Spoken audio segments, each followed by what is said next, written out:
AP మాజీ deputy CM Narayana స్వామి ఇంటికి వెళ్లిన సిట్ అధికారులు లిక్కర్ స్కామ్ లో ఆయన్ను ప్రశ్నిస్తున్నారు. వైసీపీ హయాంలో జరిగిన మద్యం పాలసీలో మార్పులు, ఆన్లైన్ విధానం తొలగించి మాన్యువల్ విధానం తీసుకురావడం వెనుక ఎవరున్నారంటూ ప్రశ్నిస్తున్నారు సిట్ అధికారులు.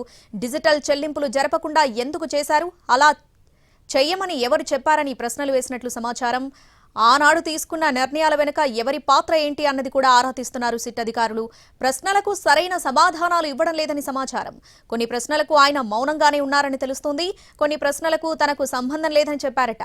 అడిగిన ప్రశ్నలకు సరైన సమాధానం రాకపోవడంతో నారాయణ స్వామిని సిట్ అధికారులు అదుపులోకి తీసుకునే అవకాశం ఉంది.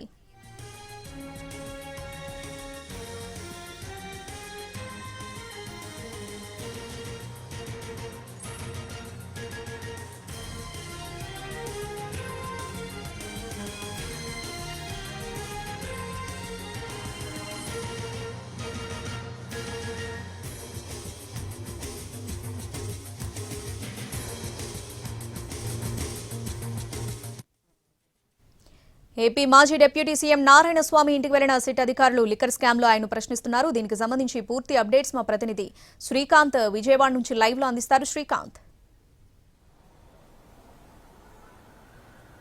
గత ప్రభుత్వ హయాంలో ఎక్సైజ్ మినిస్టర్గా అదేవిధంగా డిప్యూటీ సీఎంగా పనిచేసిన నారాయణ స్వామి ఇంటికి సిట్ అధికారులు అయితే ప్రస్తుతం చేరుకొని ఆయన్ని గంటన్నర సమయం నుంచి పైగా కూడా విచారిస్తున్న పరిస్థితి కూడా ఉంది. ప్రధానంగా లిక్కర్ స్కామ్ కేసుకు సంబంధించి ఆయన పాత్ర ఎంతవరకు ఉంది అనే అంశం మీద అయితే సిట్ అధికారులు విచారణ చేస్తా ఉన్నారు. ఆ ఎక్సైజ్ పాలసీలకు సంబంధించిన మార్పులు కానీ, గత ప్రభుత్వ హయాంలో డిజిటల్ చెల్లింపులు పక్కన పెట్టి కేవలం నగదును మాత్రమే తీసుకునే నిర్ణయానికి సంబంధించి ఎందుకు ఆ నిర్ణయం తీసుకున్నారు అనే దాని మీద కూడా నారాయణ స్వామిని సిట్ అధికారులు ప్రశ్నిస్తున్నారు. దీంతో పాటుగా ఓఎఫ్ఎస్ అంటే ఆర్డర్ ఫర్ సప్లై, ఎవరికి డిస్టిలరీలకి ఎంత సప్లై చేశారో అది ఏ ప్రాతిపదికన ఈ మద్యాన్ని డిస్టిలరీలకి సప్లై చేసే నిర్ణయాలు తీసుకున్నారు. అదేవిధంగా కొన్ని బ్రాండ్లకు మాత్రమే మద్యాన్ని పరిమితం చేశారు.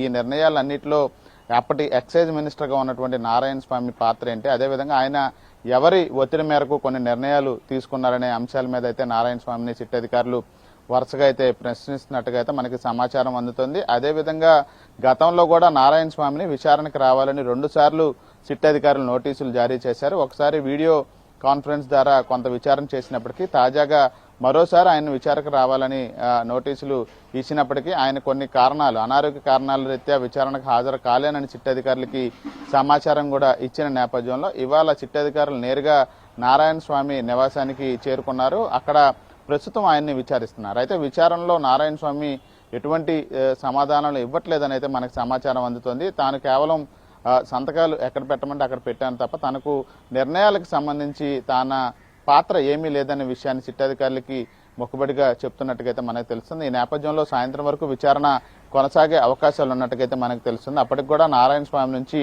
ఎటువంటి సమాధానాలు రాకపోతే ఆయన్ని విజయవాడ సిట్ కార్యాలయానికి తీసుకొచ్చే అవకాశాలు ఉన్నట్టుగైతే మనకి తెలుస్తోంది. కేసు ఇప్పుడు కీలక దశలో ఉంది. మరొక నెల రోజుల్లో దర్యాప్తును కూడా ముగించాలని కూడా సిట్ అధికారులు విచారణ ముమ్మరం చేస్తున్న నేపథ్యంలోనే గత ప్రభుత్వ హయాంలో ఎక్సైజ్ మినిస్టర్గా పనిచేసినటువంటి నారాయణ స్వామి పాత్ర, ఆయనకు సంబంధించి సిట్ అధికారులు విచారణలో గుర్తించిన అంశాలన్నిటి మీద కూడా అయితే ప్రస్తుతం విచారణ కొనసాగుతున్నట్టుగైతే